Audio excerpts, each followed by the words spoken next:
From the East and the West, you've heard others, but now you've tuned into the best. This is a Prime Wave Media production.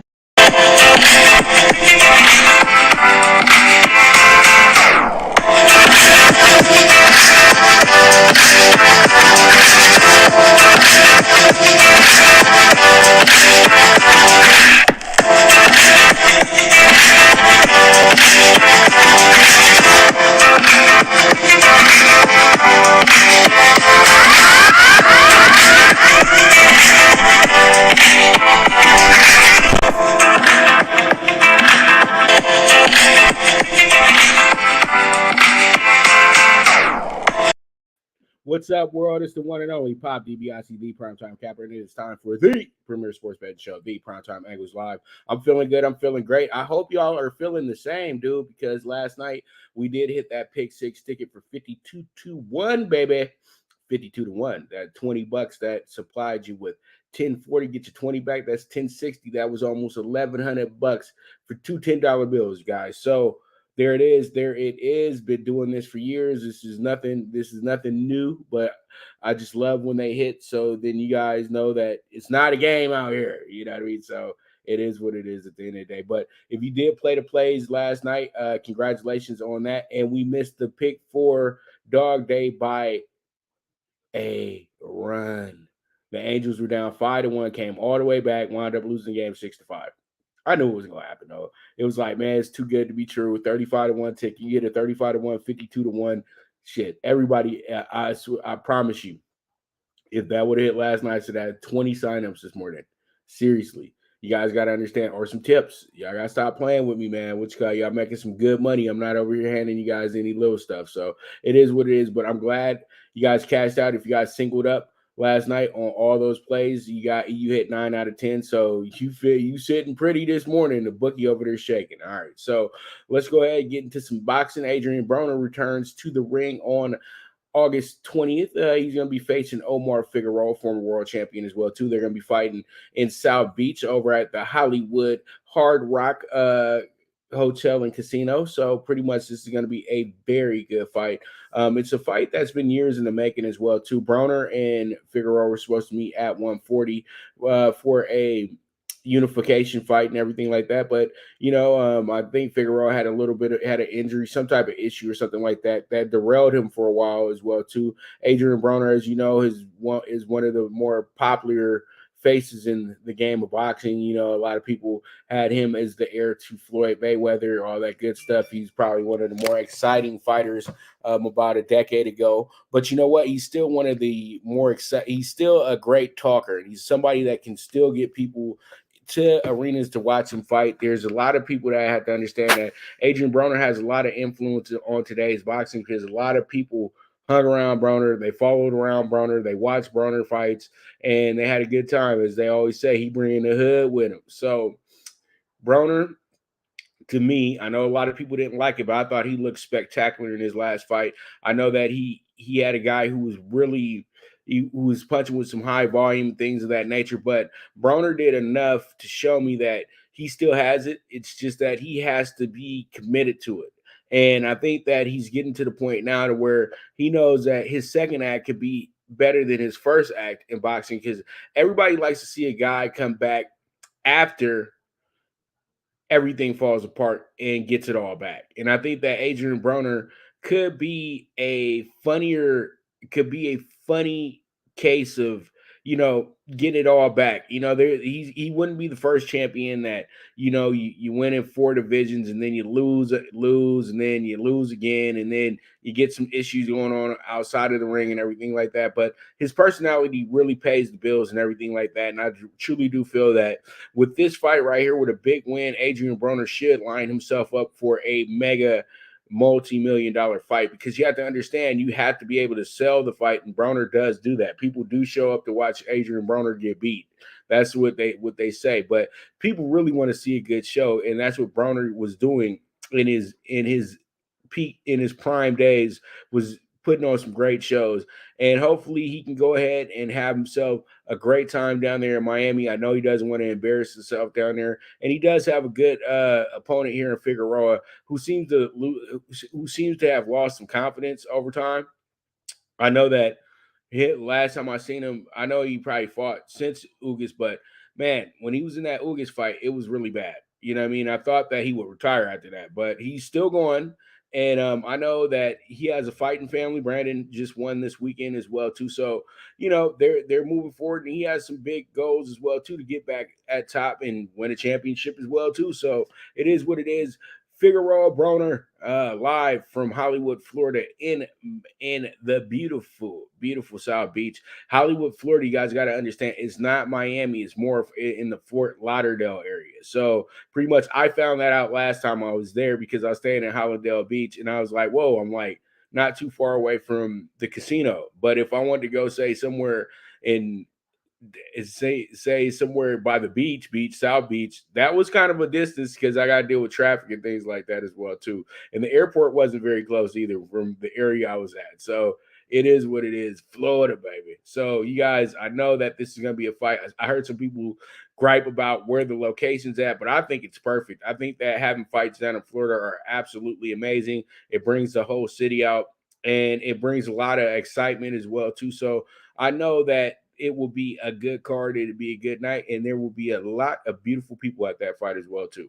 All right, so we move forward, and let's go ahead and jump into our next topic at hand, and that's going to be Teofimo returns on the 13th of August in Vegas at my favorite new hotel, Resorts World. So you guys, Teofimo making his appearance and making his debut at 140, fighting against Pedro Campa. It should be a fight that is a good little tune-up for his next fight, which will probably be a title fight as well too. I know that they're setting up Teo on the fast track here in the 140 division because we all know that Teo's best days will probably be at 147. Let's all be honest. And we all know that literally all these guys that keep talking to each other and Four Kings and Fab Four, we all fought each other in the amateurs, whatever. I think they all meet up at welterweight except for Tank. Because Tank's so little, he'll probably tap out here at 140. But all in all, though, I think that we might be setting ourselves up for a Tank Teo showdown here at 140 at some point as well, too. So we'll see how it goes. But Teo will be back. I talked to Teo in Brooklyn as well, too. Teo's in good spirits. He can't wait to get back in the ring. I also talked to his father back over at Resorts World back in March as well, too. He said that Teo and him were so ready to go to 140. It didn't matter what happened in the Kambosos fight. They were always going to be moving up. So that holding on to the titles and fighting Devin Haney after that was never going to happen. He was always going to move up to 140. And so, and Teo told me this back after Canelo beat Kovalev as well, too, that the whole point was to get to 140. Him fighting for the Undisputeds, that was just a gift from Bob Arum and the crew. But at the end of the day, he just wanted to win an IBF title, move on to the 140 division, and get himself, acclimated with that. But now he's in the 140 division. He's right where he's been planning on being for the last few years. So this should be the takeover because 140 is wide open for a big star like Teofimo to take over. So we'll see how it goes. We'll see how it shakes out. But Teofimo Lopez returns on August 13th at the Resorts World in Las Vegas. It will be on ESPN and ESPN Plus as well, too. All right, so we move on in the big fight that's happening this weekend in LA, right down the street from me, is going to be over here in I shouldn't say right down the street, but right down the road, right down the 110 freeway. It's going to be Garcia versus Fortuna this weekend, and we all know that Ryan Garcia is returning to the ring for his second fight in the last 3 months. So this should be something pretty big for Ryan returning because people weren't very impressed with his last fight, even though he fought against a guy who wasn't going to be a sitting target. So Ryan got himself a good boxing session in with the guy, and he was able to dominate him as well too. But a lot of people still weren't impressed with that. They were hoping that Ryan could just knock the guy out like he always does, but that didn't happen. So then you get the critics out, and they all got a whole bunch to say. So pretty much at the end of the day, Ryan Garcia has to have an emphatic statement. Now we all know that Jojo Diaz upset Javier Fortuna. A lot of people had JoJo Diaz losing that fight, but he was able to beat Javier Fortuño. This propelled him to getting the Devin Haney fight. Now, Ryan Garcia, a guy that has been called out by JoJo Diaz multiple times, skips out on the JoJo Diaz fight, which was already scheduled. But now it's not. Now they don't want it. They want to avoid that, and now they got Javier Fortuño here. Javier Fortuño, was a guy that was up for titles, but he kept getting fights canceled, fights postponed, things like that. So he's always in a bad position, you know what I mean, when it comes to who you are in this game. And I think Fortuño is a guy that probably was fighting his best about 3 years ago. Now he's in a different position, and I think more of as anything, he's in a gatekeeper position. So you have Ryan Garcia, the face of Golden Boy boxing, and this is going to be a big, big night for them. So they really do need to make sure he does impress. And with the Tank fight looming, well, it's still just talk. Let's not get ahead of ourselves. But the Tank fight is seeming like it could get done because the money sounds right. So we'll see how it goes. We'll see how it shakes out. But Ryan Garcia is going to have himself a very, very impressive performance. But if you put the two matchups that him and Tank are just coming out of, you would say this. All in all, when it comes down to it, on paper, I would say Rolly would be a tougher opponent for Ryan Garcia, but I would say on paper, Fortuño is a very credible opponent. You know what I mean? And he has the resume to show that he's done some things in this business. So this is Ryan Garcia's biggest fight of his career at the same time. But my thing is like this. He has to focus in on Javier Fortuño and not worry so much about Tank Davis, because at the end of the day, he loses to Javier Fortuño. We got to go back to square one, or the kid retires. I don't know, because he makes a lot of money outside of boxing. So pretty much he's almost saying to us that he's doing boxing a favor by even participating in it. So I think that Ryan Garcia knows exactly what he wants to do and what he's capable of doing. But at the end of the day, though, he's going to have to go out there and do it. You know what I mean? Javier Fortuño should have a big chip on his shoulder for already being written off, and already just almost them telling him that he's in the way. You know what I mean? So let's see how it goes, see how it shakes out. I expect a really good fight, to be honest with you, Saturday night. So you guys make sure to tune in to The Zone Saturday night, and it will be at the crypto.com center. Now, I don't know if I might be going to the fight. I'm a 50-50 for that, but if I do go, I will give you guys some great pictures. So it is what it is, and we move forward from there. Now, let's go ahead and talk about last night with the Dodgers. The Dodgers went ahead and had themselves a very, very strange game last night. The Dodgers had their 7-game winning streak ended, and the Dodgers have won had won 10 out of 11 coming into the game as well too. Literally had dominated the month of July coming in with one loss to the Padres. So yesterday the Dodgers fought. They got it close, and they wound up losing the game 7-6 last night.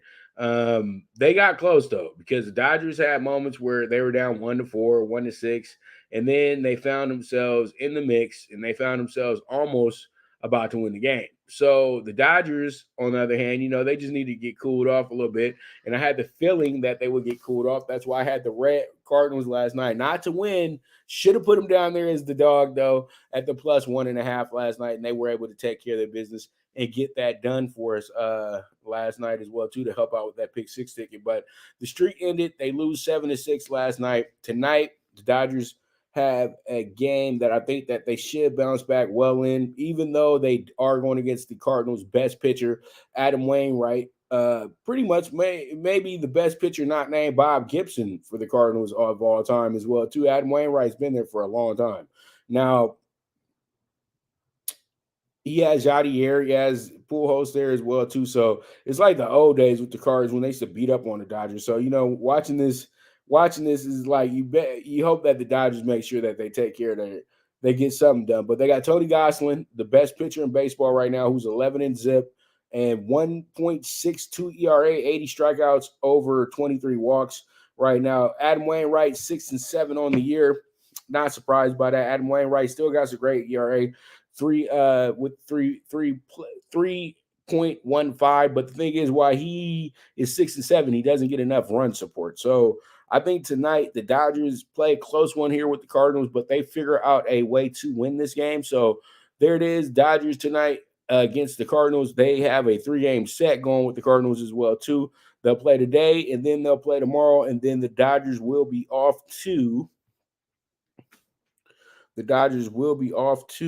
back to LA to play against the Angels, and then they have themselves a 7-game set back at home against the Giants and the Nationals. And the reason being is because the Dodgers get right back into town right before they get to the All-Star break, and the All-Star break actually is going to start on Sunday this year. So Saturday will be the final day for baseball of the first half. So you guys be ready for that. So the Dodgers got about 4 more games to go until we get to that point. So there it is. Dodgers 7-6 lost to the Cards last night. They played this afternoon, 4 o'clock Pacific time, 7 o'clock Eastern time, 6 Central time, 5 Mountain time. All right, so let's go ahead and talk about the bets that we have for Wednesday. And Wednesday's bets, they're going to be some good ones today. We got some good bets going on today for Wednesday. And up first, we have ourselves a fun spot here. It's going to be this one right here. It's going to be the Cubs and the Orioles. And the Orioles last night, I did have them for my clients. We won that game last night 4-2. We were down for a bit, but hey, we got back into it. So tonight, what I'm doing here is I'm going to go ahead, and this is going to be our best bet of the day. And our best bet of the day is going to wind up being the over here. I think that we are in store for an easy over at that, in my opinion. And pretty much what we have here is a way to find out exactly who the Orioles are. The Orioles are 44-44 at this point. If they were playing in the, say, Central Division of the AL, they will be right there in the midst of the race. But I'm looking at both these pitchers. Spencer Watkins gave up a lot of runs to a National League team back in May. That was the Cardinals. And I would say this, you got a Cubs team that gets a lot of runs as well, too. And so I'm kind of factoring that in, that he got blown up by a National League team. And I think that trend can continue tonight as well, too. And then you got Justin Steele coming on in tonight. I don't have anything against the AL for him, but he did have probably his best game last time out, against Milwaukee. But then he got a little tagged up 2 starts back against Pittsburgh. So he can strike out a lot of guys, but he does still give up a good amount of runs as well, too. So it seems like for every third game or so, he struggles, and that's what I'm kind of betting on right now. So I like the over 8 here with the Orioles and the Cubs. I think that both teams score runs today. I think they get 10 or more runs, to be honest with you, okay? They got 2 pitchers that one walks a lot of guys and another gives up a lot of hits. So it kind of works out for us, and I think that we're on to something here. So let's see how it goes. Let's see how it shakes out. But that is our best bet of the day, the Orioles at the Cubs, and let's see how it goes. All right, so let's go ahead and let's get into our dog of the day, and the dog of the day is going to be the Oakland A's. The Oakland A's coming in plus 155. The A's actually won last night in a 12-inning set. They actually wound up winning the game 14-6 last night, 14-7 actually. It was funny because they were up 5-3 going into the final inning, and Texas was able to get 2 runs late. They were able to get a home run from Corey Seager, and then they were able to get a late single from Calhoun last night, who scored Leody Tavares. But then what happened was the A's wound up scoring another run in the 10th inning, and then Marcus Semien doubled up, and then it was 6-6 once again. So then we get to the 12th inning, and you know what always happens to make games blow up the way that they did. Now, they were able to rally up and get it went like this. They got a single, we're able to get a run. Then they got a double, we're able to get a run. Then they walked Andrus with the bases loaded. This just set up Chad Pinder to go ahead and knock out a 404-foot grand slam last night to end this game. So that was absolutely phenomenal when you think about it. So the A's come back today. Would you say, oh, they might be a little tired? I don't think so. I think that this A's team is pretty confident.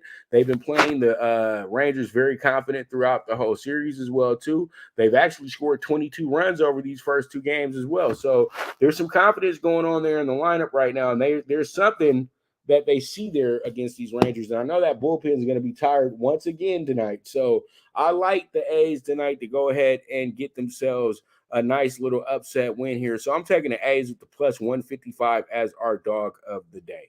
All right. So, and then also yesterday, if you guys were following, if you guys circled it, the biggest dog of the day did cash out, and I did hand it out to you guys, and that was the Reds. So pretty much that was big, but I wouldn't take the Reds today. I wouldn't touch the Reds with a 10-foot pole right now. So pretty much because that Yankees team is going to be up and ready to roll. So we have our primetime game of the day, and that's going to be the Phillies and the Blue Jays. And the Phillies coming into this game as the dog today is a little slight dog. And so I like them today as well, too, because I think they have the better pitcher on the mound. Ross Stripling is a good pitcher, but I think that it's just going to be a little bit too much for him today with Zach Wheeler on the mound. Zach Wheeler should do well.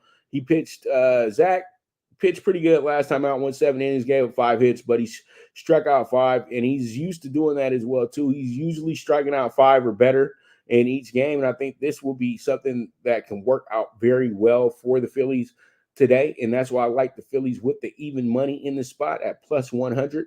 And Zach Wheeler should be good in the spot. Now, Ross Stripling is always a pitcher you can trust. He doesn't get dinged up too badly. You know, when you look at his last 10 starts, he's actually done pretty good. 2 starts back, he did give up 4 runs, but it didn't really matter that day because he didn't lose the game. So, you know, Ross Stripling is a good little decent pitcher. He's going to give you 5 innings, maybe 6 at best. And that's why I said that I think the Phillies can go ahead and win this game today. I think they can take advantage of the bullpen. And they just fired their manager as well, too. So we'll see how it goes. But I love the Phillies today. Let's see how it goes. Let's see how it shakes out. But the Phillies money line plus 100, and that's going to be our MLB Wednesday best bets right there for you. All right, so let's go ahead and get into our final segment, and that's something that y'all love to talk about, and I love to talk about, and that's Talkin Tickets. Talkin Tickets today is just going to be a pick 6 because we had so many games start earlier, and I gave out some other plays to my clients this afternoon, so I want to make sure that I got you guys 6 games that I really like, but we do have a pick 4 up right now as well, too. If you guys caught that on the Twitter, that's up for the 3 games, for the 4 games that are going on concurrently, the 3 games that are going on right now, and the game that starts at 3:00 each my time, Pacific time. So the double hit, second of the double hitter with the Mariners and the Nats. So we got the Phillies, as I said before, plus 100. I like the Red Sox today. I had them last night as a premium play, but I think today we'll take them at plus 1.5. They keep the game close if they don't get the big upset today. So you can bet them to get the upset as well, too, in my opinion. Then I like the Guardians today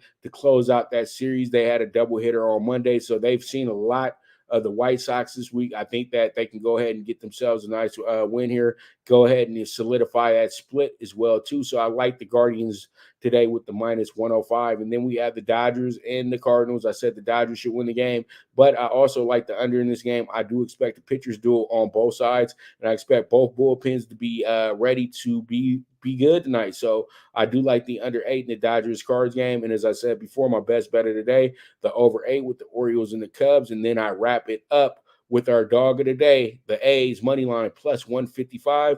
Let's see how it goes. Let's see how it shakes out. Also, yesterday for our best bets of the day, it did sweep as well, too. We did get the Brewers home as our dog of the day. We also got the over. We also got the over yesterday as well, too, in the A's game. And then we also got the under in the Mets game, the game of the day. So there it is. There it is. So once again, this is 63-1 ticket, the MLB PrimeTime PK6. I'm feeling good about it. I hope you feel the same. I think that we're on to something big here. I'm just trying to have a huge July for you guys so we can rock into August and get ready for college football and then prepare ourselves for NFL football as well, too. So It is what it is at the end of the day. This is the premier sports betting show, the PrimeTime Angles Live with the one and only Pop DiBiase, the PrimeTime Capper. I'll be back at you tomorrow, as I always say.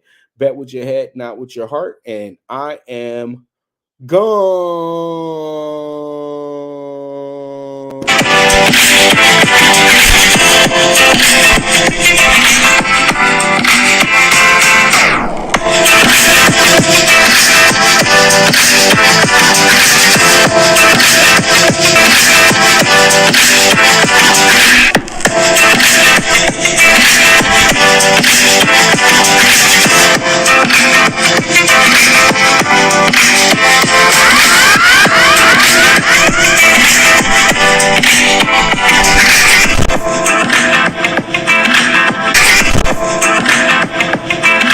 From the East and the West, you've heard others, but now you've tuned into the best. This is a Prime Wave Media production.